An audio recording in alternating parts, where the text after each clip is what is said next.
Hey guys, what's going on? Finn on Fire here, and wanted to bring you a little refresher on HGHB. It's been a while since my first HGHB video, and I know that we got a few people in the clan that are trying it out, and just kind of wanted to go back over some stuff, go over some tips, some things to look for, and hopefully give you a little refresher, and hopefully this can also serve as a new learning video for people who aren't familiar with the strategy. Again, the strategy is called HGHB, and that stands for Healers, Giants, Hogs, and Bowlers. Now, obviously, this is mainly a Town Hall 9 strategy. If you're a Town Hall 10, you have an even greater advantage using the strategy versus Town Hall 9s.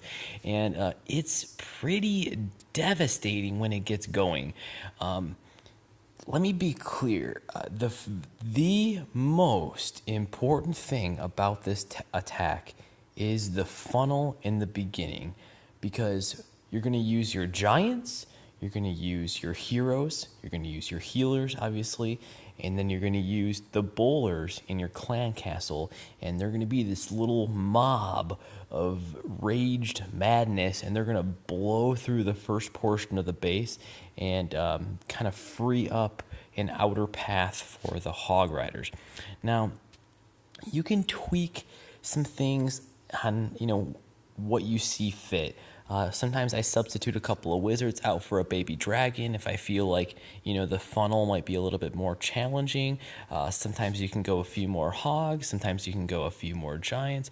It just kind of depends. You can kind of toy around with the with the troop composition.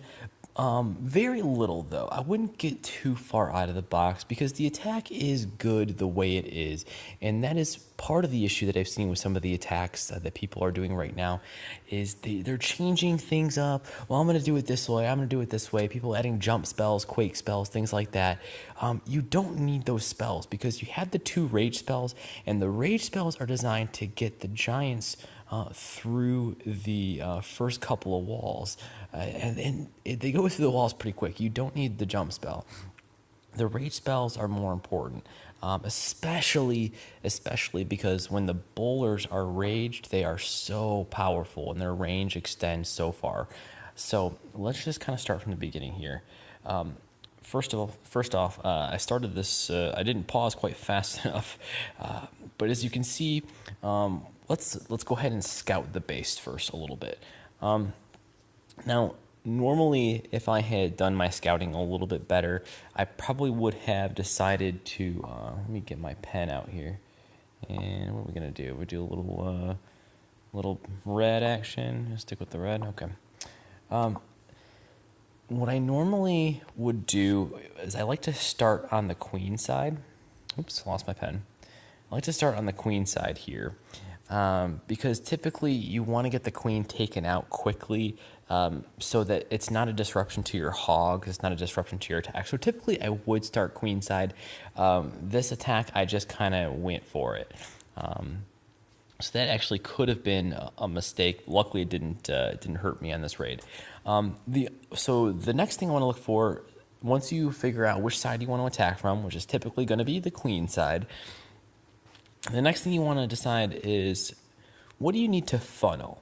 Are the buildings to create your funnel within range of archer towers? So as you can see, the buildings here,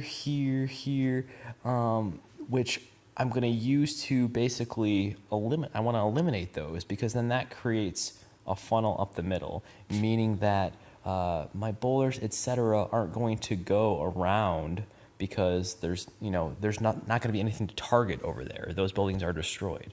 What I see a lot is people making reverse funnels, meaning they drop all their wizards in a line, and then they still have all the stuff on the outside. And what happens when you drop like your bowlers and stuff? Well, they go over here, everything kind of strays. I've seen a lot of these attacks where, the kings will start walking in a circle, the queens will, so the hardest part of this attack is getting the funnel right, getting your giants, your healers, the healers usually aren't a problem, your heroes and your bowlers all heading in one way, one direction, and just crushing everything as a mob. And that is what you want. That's how you want to start this attack. You need every component in there. So let's kind of get it going, get this replay going here. As you can see, I'm just kind of creating the funnel, and again, this is part of the scouting. I knew that the archer towers weren't going to be in range. I knew that I could drop a couple wizards and have them pick off a lot of those outer buildings with ease. So then comes step 2 after you've created your funnel. So you can see I have the gaps on the outside.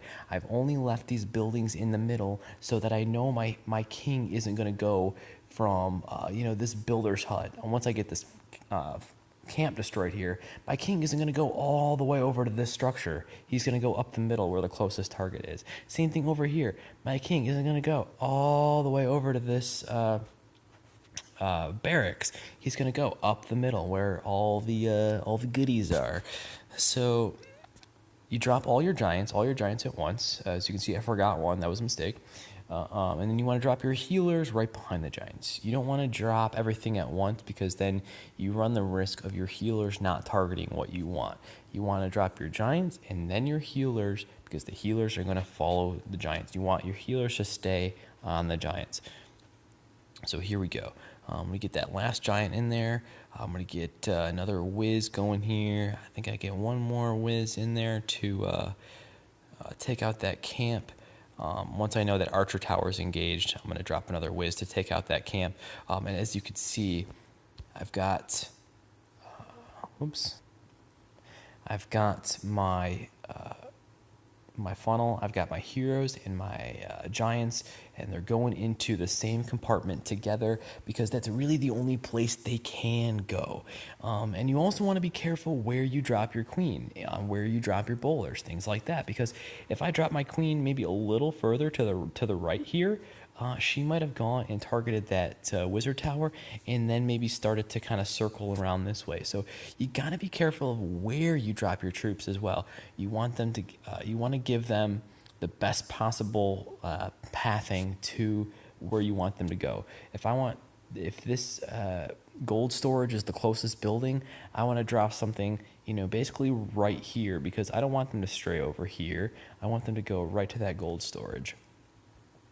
So let's kind of continue this along. And once I am sure that I have my funnel, here come my bowlers. And you also want to be simultaneously watching out for the enemy clan castle. This happened to be all wizards, which I had already known that because of a previous replay. I got the poison spell down as those wizards are coming in. And this queen, because that gold storage did get destroyed there, this queen did decide to take out this wizard tower. But fortunately, actually, I think she does end up straying. So, anyways, let me pause it here. This rage spell, this first rage spell is really important.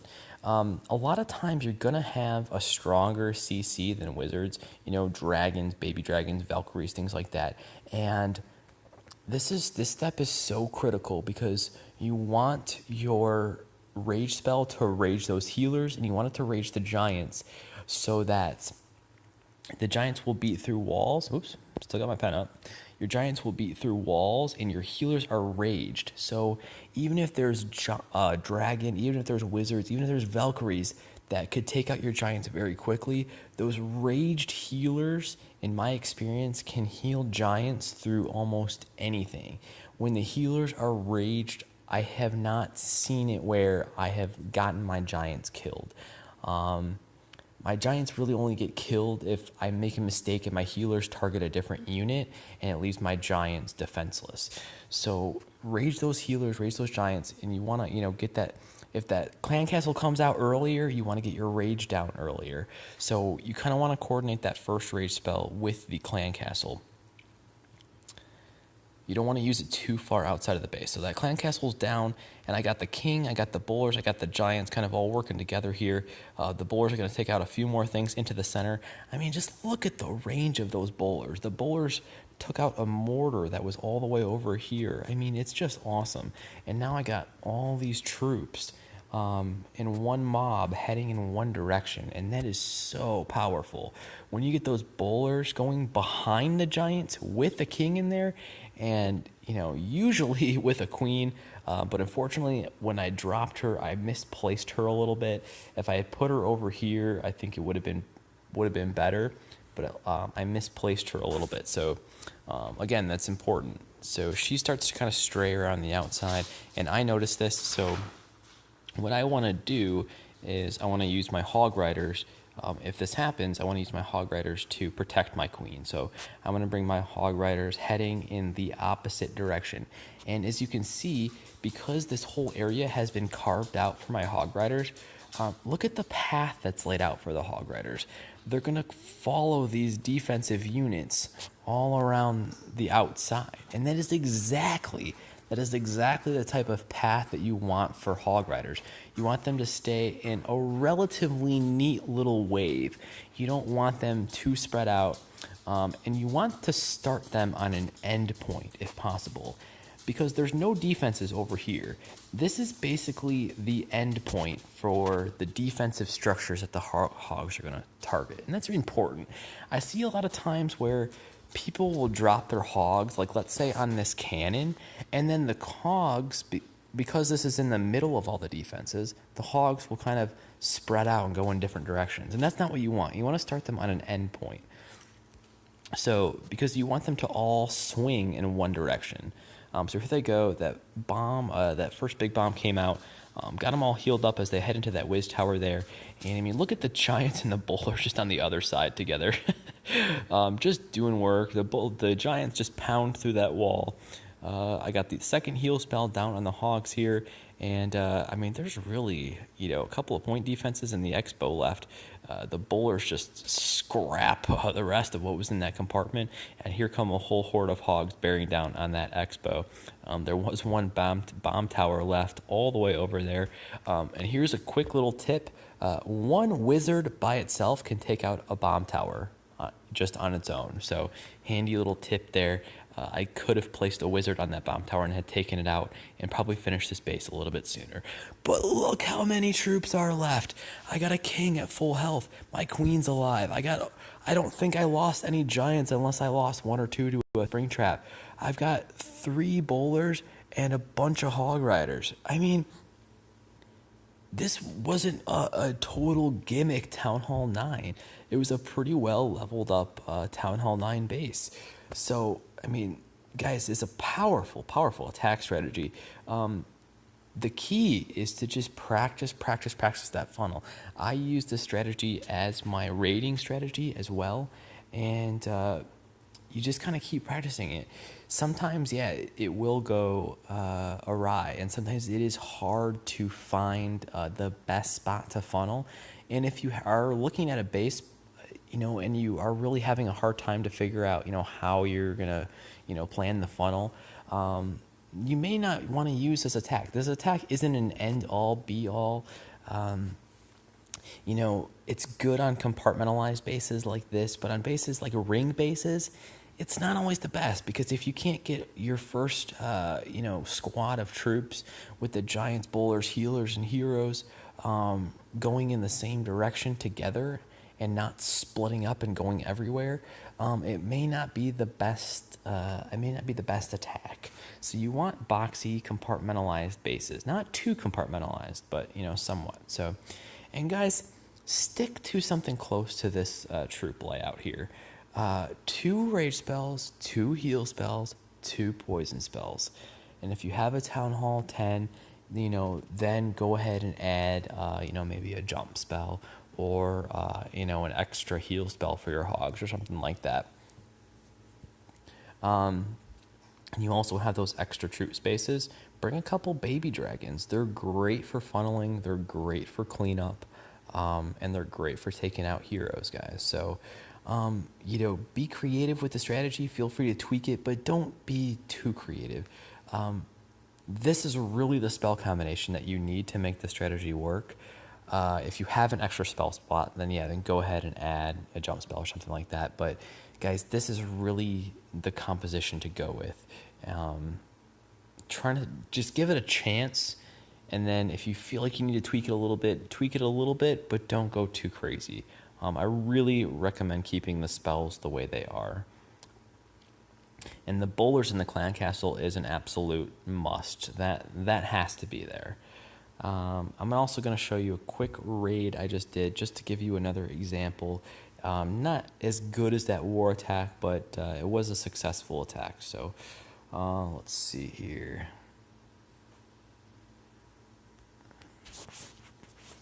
Okay, so again, we have a compartmentalized type base.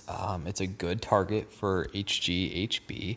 I got my exact same composition here, and I'm just pretty much gonna let it rip. As you can see with the initial scout, I have all these great structures on the corners that I can pick off pretty easily without getting taken out by archer towers. So that's one thing I look for, and I definitely, this is definitely a good target for that. So easily drop a couple of wizards on the corners, take out those buildings. And again, guys, if this is a war attack and you have the ability to scout first, if the archer tower's in range, then go ahead and use a baby dragon. Be creative with the funnel.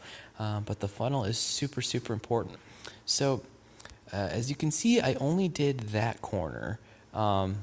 Oh, wait, I came in from this side. Hey, there we go. Yeah, totally forgot which side I came in from there. Where is my pen?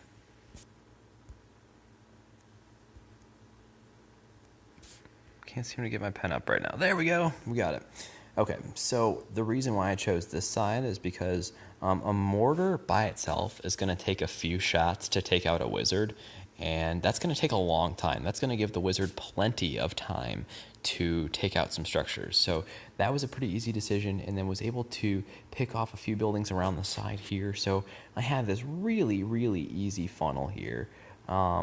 No way the troops are going to stray to the outside here. So I got all my giants coming in. I also have a couple of wizards left in the bank. That's another important little tip. Leave those wizards in the bank. And I know I can drop my heroes here easily. I know they're going to funnel right in, and then here come my bowlers. I know there's really only one path they're going to take. So I have them leading right into the hero here, into the queen. And I got those giants raged up.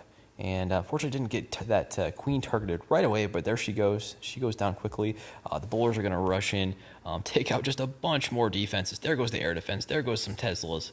That cannon's going to go down here. And bam, right into the core. And I got the Hog Riders coming in from the backside with the heal spell down. And I think the reason why I did lose some Hog Riders in the beginning was because I was really, I kind of missed with my heal spell. So I lost some initial Hog Riders, and I probably could have waited, to save this heal spell till I got to that kind of bottom area. But yeah, the Skellies were able to take out kind of my last hog on that side, and then wasn't quite able to finish up on this side. But, having the healers in the core, a lot of times you're going to be able to keep up at least one of your heroes, and then you want to save those last couple of wizards for the cleanup, because with this attack you're going to end up leaving a lot of scrap buildings around the outside, so you really want to save a couple of wizards.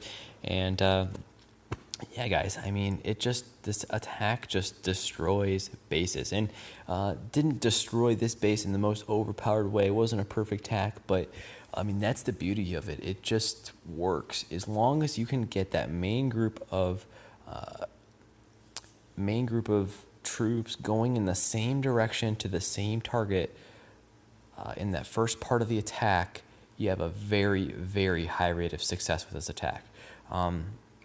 So remember, get your giants down first, get the healers behind them, and this is, of course, after you've created your funnel using a couple of wizards or baby dragon or whatever you think is best. Sometimes what you might have to do as well is drop your giants first and let the defenses target the giants so that your wizards can create the funnel. Sometimes you're not able to create that funnel first because your wizards are in range of archer towers and things like that. So just think about that kind of stuff before you launch your attack, guys. How am I going to make this funnel? Can my wizards take out these buildings without being targeted? Once that funnel is created and you know that the path of buildings is going to lead right into where your giants are going, that's when you can easily drop your heroes and your bowlers down and get that first rage spell down to really get those giants and everything plowing through that first section of the base. Again, you don't want that rage spell to be dropped too far outside of the base. You want it kind of just inside, and hopefully to capture your healers as well. When that clan castle is coming out at you, you do not want to leave your giants alone, basically, or unprotected. It's much more important, especially in war attacks. It's much more important to rage your healers more so than your giants or the rest of the troops, just because you want to make sure that your giants stay alive through that clan castle. And sometimes it is a little nerve-wracking when your giants are taking hits from wizards and balloons and dragons and things like that, and their health is going up and down. But you just got to have faith those rage healers are going to keep them up, and they usually do. I haven't really had an issue. I don't think I've ever really seen it where a clan castle was able to take out my giants while the healers were raged and targeting the giants. It's very difficult. Again, and then once you kind of have carved out that first chunk, find a good spot to launch your hog riders, and so that your hog riders can sweep across the other side of the base in one direction. I hope that you guys have learned some good tips about some HGHB. Keep watching Deuce's attacks and HVAC's attacks, and hopefully we can really adopt the strategy versus Town Hall 9s. Again, it's not an end-all, be-all, but it does work great against a lot of different Town Hall 9 bases, guys. So consult us, consult your teammates. We just want to help. We just want to win. We want everybody to try to get better. So peace and love, and Fen and Fire out. Later, guys.